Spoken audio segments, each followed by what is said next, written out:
The first thing I want to say is that whenever we talk about sustainable consumption, then the fundamental question behind this is how we're going to shift our culture of hyper-consumption. And that's especially true for Europe and France, but also for most developed countries, as you know.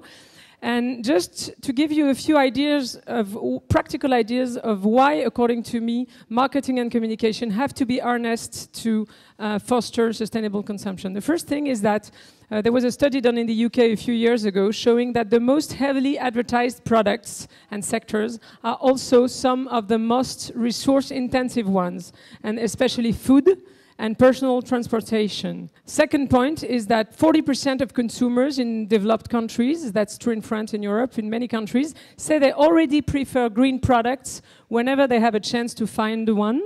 But then if you look at market shares, you find that organic products, fair trade products, ecotourism, etc., generally account for 1 or 2% of their market. So then you say that's a huge gap, 40%, 1%, what happens? And what happens when you ask people why do they say they usually prefer green products or responsible products, and then suddenly they act otherwise? Well, the two main reasons, the two main barriers they mention is one, the lack of information, and obviously that has to do with communication, and two, the lack of products, and of course that has to do with marketing. Actually, we are just reaching the limit of, I would say, traditional CSR, traditional corporate social responsibility, because so far companies have worked a lot on their industrial practices, corporate processes, etc., so very internal efforts. But the thing, and they have not really changed their products. In France, you have many companies like Danone, Lafarge, who are very seen as leaders in CSR. And when you look at, they have changed many things, management systems, etc., reporting internally. But when you look at their product, has it changed anything? Not really. And the thing is, if you don't change the product and the marketing, most of the time you don't address the issue. Like if you take, for example, the car industry, and its impact on climate change, 12% of the impact only is related to the factories, and 80% is related to the cars in use. So the type of cars that we have, the way we use it, etc. So it's very good to have ISO certified factories and very eco-efficient factories. But then if you keep on producing very powerful cars or SUVs in eco-efficient factories, what's the point? So we definitely have to change the product. It's interesting to know that when you ask, especially, French consumers, but it must be the same in other countries, where do they get their information on the products from? You find out that 49% of them find information on packaging. So the first source of information on products is packaging. Second source of information is media and advertising, 45%. Then doctors and experts, 24%. And then relatives and friends, 16% only. So it really means that we have definitely to have packaging and advertising in a way that gives information that will enable people to make the right, appropriate, relevant, responsible choices. Otherwise, it's a bit tricky. So here you have a few examples of new initiatives that tend to give information on sustainability, sustainable consumption on packaging. You have carbon labeling. In the UK, Marks & Spencer is now having a small patch on the products that are air freighted. So obviously that's an information also to consumers.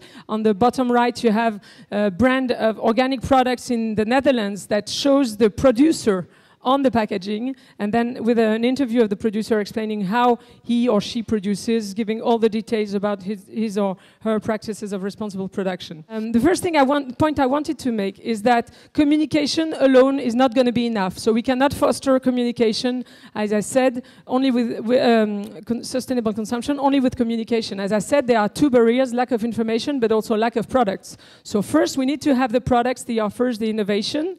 And then, of course, it needs to be supported by communication. So here, it's an example of a French retailer called Leclerc, who was the first one in France to stop giving away free plastic bags when you get out of the shop.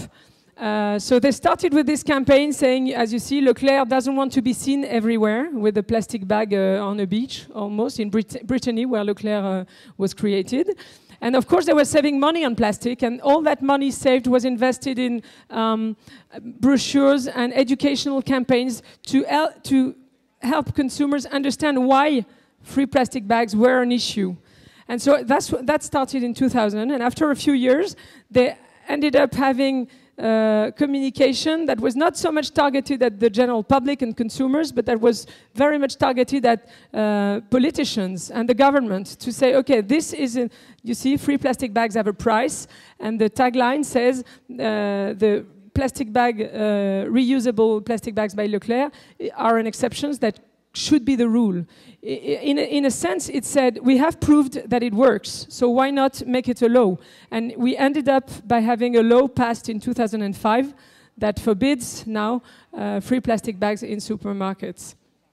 This is another example. Marks & Spencer has launched a very ambitious plan to shift its offer, its products in store, and it's called Plan A, and it's supported by a very heavy, intense communication campaign. This is another example to show that communication is needed even if your innovation is not to sell something anymore. Sometimes you also have campaigns, it is more difficult, where you don't change the product, but you just want to educate consumers about how to use the product. So here you have a mobile phone company on the right saying, do like the Venus of Milo, drop your mobile, especially in public places. The other one is a close label done by Marks & Spencer saying, think about the climate, wash at 30 degrees, because that saves energy, obviously, and it's an important impact of clothes when you wash them. And the other one is the energy provider in France, EDF, saying to people not to put their TV in standby mode, but to switch it off instead. So those are also examples. But sometimes it takes a long time and energy to shift behaviors. Here you have on the cosmetics or fashion market, you see this first campaign by the Body Shop on self-esteem, saying there are 3 billion women who don't look like supermodels and only 8 who do. That was launched in 1995 by the Body Shop. We ended up almost 10 years later having a mainstream brand, not an alternative one like the Body Shop, but a mainstream one, Dove, doing pretty much the same. And we ended up last year only in Spain, for example, with a law that forbids thin model from being in fashion show because of the model that they impose on teenagers especially. So since it takes time, a lot of time to shift behaviors, to shift consumers' behaviors, it really means that all marketing tools need to be harnessed, and that includes promotion. Here you have an example in the UK. That's my last good example from Kia, who's a car manufacturer. And it's funny to see that we don't care, in that case, we don't even know whether the car is green or is greener. But what they did is the promotion was pretty smart. They gave you a bike each time you bought a car. And so the advertising says, for long trips, use the car, and for short trips, use the bike. And they explain that it's on short trips that you produce more CO2 emissions, you use more fuel, etc., etc. And of course, as a conclusion, the best way to harness marketing to affect sustainable consumption, or maybe the first one, is to avoid irresponsible marketing. So that's my last example, and maybe we can have the movie, and you'll see just after the Kia example, it's a very interesting one, I think.